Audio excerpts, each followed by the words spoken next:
کل اجلاس بلایا گیا ہے۔ حزب اختلاف کا کوئی رکن کل کے اجلاس میں شریک نہیں ہوگا۔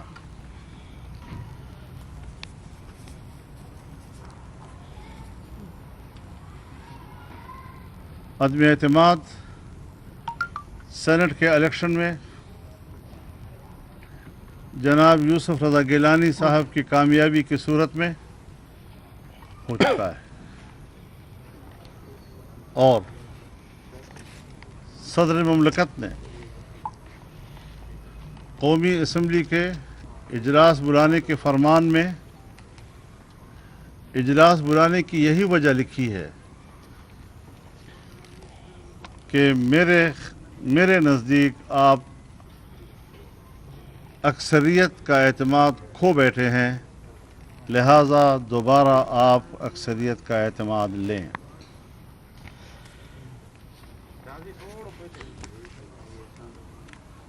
تو جب صدر مملکت بھی قومی اسمبلی کا اجلاس بلانے کے لیے اعتماد کھونے کی بات کرتا ہے تو اس سے اپوزیشن کا موقف اور مضبوط ہو جاتا ہے۔ اپوزیشن کی عدم شرکت کے بعد اس اجلاس کی کوئی سیاسی اہمیت نہیں ہوگی۔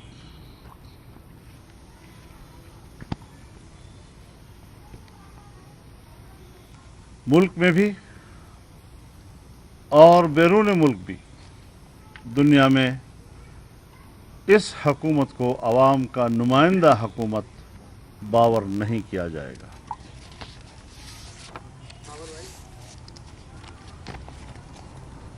عمران خان نے قوم سے خطاب جس لب و لہجے میں کیا ہے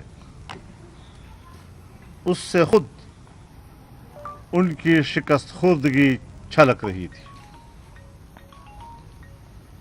وہ اعصابی طور پر بھی شکست کھا چکے ہیں۔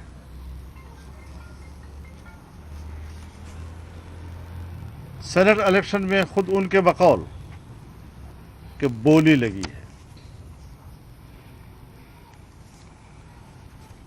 اس کا الزام وہ کس کو دے رہے ہیں؟ یعنی اپنی پی ٹی آئی کے اراکین کو وہ خود بکاؤ مال کہہ رہے ہیں،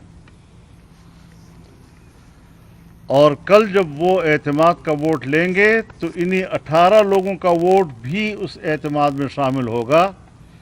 اس کے بغیر ممکن نہیں ہے کہ وہ 1 یا 2 لوگوں کی اکثریت کے ساتھ اعتماد کا ووٹ لے سکیں گے۔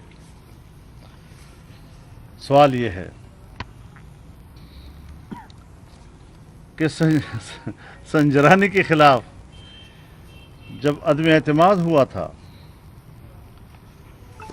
تو اس وقت تو جن لوگوں نے اپنی وفاداریاں بیچی تھیں، اسی عمران خان نے اس وقت کہا تھا کہ یہ ان کی ضمیر کی آواز ہے۔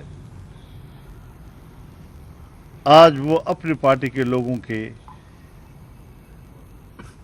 ان کو ووٹ نہ دینے کو بکنے سے کیوں تعبیر کر رہے ہیں؟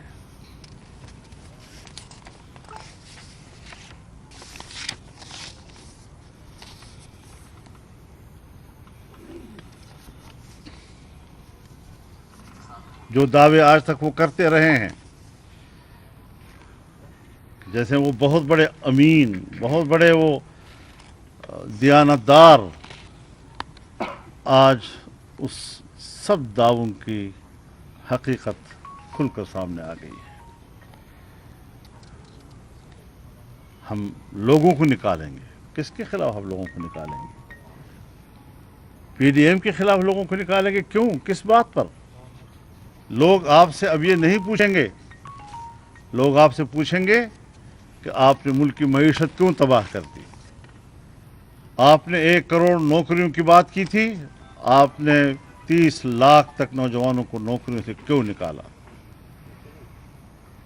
آپ نے مختلف اداروں سے کارکنوں کو نکال کر ان اداروں کو کیوں کمزور کیا؟ آپ نے ضرورت کی اشیاء کی قیمتوں میں 200% کی قیمتیں کیوں بڑھائیں؟ آپ نے آٹا کیوں مہنگا کیا، چینی کیوں مہنگی کی، گھی کیوں مہنگا کیا، پیٹرول کیوں مہنگا کیا، اور غریب آدمی کی زندگی کیوں اجیرن کی؟ اب لوگ آپ سے پوچھیں گے، آپ اب کسی سے نہیں پوچھ سکتے۔ میں بھی لوگوں کو آ سکتا ہوں، تم ذرا بازار میں آ کر اپنی مارکیٹ میں قیمت دیکھ لو، تمہیں اندازہ لگ جائے گا کہ آپ کہاں کھڑے ہیں۔ انکروچمنٹ کے نام پر لاکھوں لوگوں کو انہوں نے بے گھر کر دیا ہے، گھروں سے محروم کر دیا ہے، کوئی منصوبہ بندی کے بغیر۔ اور پھر الیکشن کمیشن کو آپ مورد الزام ٹھہرا رہے ہیں۔ الیکشن کمیشن نے ظاہر ہے کہ بڑی وضاحت کے ساتھ عمران خان کی تقریر کو غیر منطقی کہا، فوری طور پر اپنا اجلاس انہوں نے طلب کیا۔ ہم یہ سمجھتے ہیں کہ الیکشن کمیشن کو مورد الزام ٹھہرانا اور کمیشن کے سینٹ الیکشن میں کردار کے حوالے سے بات کرنا یہ اصل موضوع نہیں ہے۔ الیکشن کمیشن کو اگر انہوں نے مورد الزام ٹھہرایا ہے تو فارن فنڈنگ کیس کے حوالے سے ان پر دباؤ ڈالنے کے لیے کیا ہے۔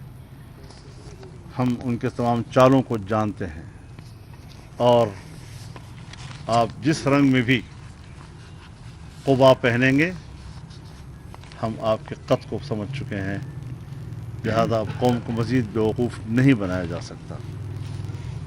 کل قومی اسمبلی میں اپوزیشن کا کوئی رکن نہیں جائے گا، اور اس بات کے کسی ایک آدھ رکن کو کہہ کر کہ وہ ذرا واچ کریں کہ وہ وہاں کیا ڈرامہ بازی کر رہے ہیں، تاکہ صورتحال واضح رہے۔ اچھا مولانا صاحب، جیسے آپ نے فرمایا کہ کل اسمبلی میں کوئی بھی اپوزیشن کا رکن نہیں جائے گا، تو کیا وہ 18 جنہوں نے آپ کو ووٹ کیا وہ بھی 18 جا رہے ہیں، یا وہ آپ سے رابطے میں ہیں کہ وہ بھی عدم اعتماد کریں گے؟ ہم نے اپنا فیصلہ کیا ہے۔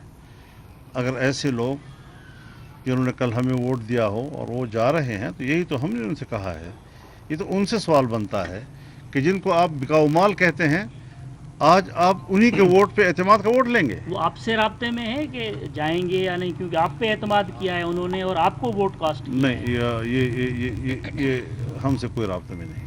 مولانا صاحب، پی ڈی ایم کی جانب سے کیا حکومت کے خلاف لانگ مارچ کیا جائے گا، یا عدم اعتماد کا کہا گیا تھا کہ عدم اعتماد ہم لائیں گے؟ ہم اپنے فیصلوں اور اعلانات پر قائم ہیں، اور انشاءاللہ 8 مارچ کو اسلام آباد میں سربراہی اجلاس بھی ہوگا، اور جو مجلس عاملہ ہے دونوں کا مشترکہ اجلاس ہوگا، اور اس میں آئندہ کے لائحہ عمل پر بات کی جائے گی۔ سینٹ الیکشن میں چیئرمین سینٹ کے لیے جو الیکشن یہ سارے موضوعات اسی اجلاس میں آئیں گے، اور وہ فیصلے وہاں پر ہوں گے۔ مولانا صاحب، آپ کیا سمجھتے ہیں کہ ہواؤں کا رخ بدل گیا ہے؟ ہواؤں کا رخ تو کب سے بدلا ہوا ہے؟ جب ہم نے آزادی مارچ کیا تھا اس وقت سے بدلنا شروع ہو گیا، اور اب تو اس کے واضح اثرات نظر آ رہے ہیں انشاءاللہ۔ اچھا، یہ جو ایک ایکٹیویٹی ہو رہی ہے، جس طرح وزیر اعظم نے سینٹ انتخابات کے بعد جو ہے نا تمام گورنر کے اجلاس بلا لیے، اور آرمی کے جتنے جن افسران کے اجلاس ہوا، تو کیا سمجھتے ہیں کہ سینیریو کس طرف جا رہا ہے؟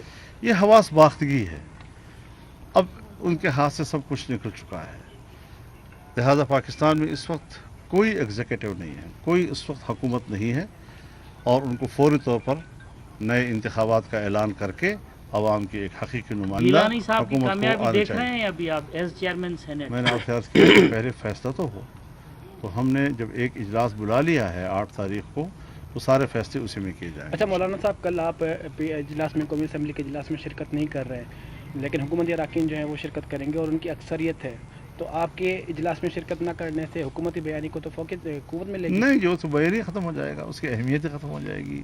ایک طرف ایک کارروائیاں ہو رہی ہے، تو آج تک بھی جعلی اکثریت سے حکومت کرتے رہے، اب اس کی جعلیت جو ہے واضح طور پر اگر سادی اکثریت پر 172 ووٹ لے جاتے ہیں تو کیا سمجھتے ہیں اس کے باوجود؟ حضرت، ہم تو 172 ووٹ ان کے مانتے ہی نہیں ہیں، سب جعلی ہیں نا۔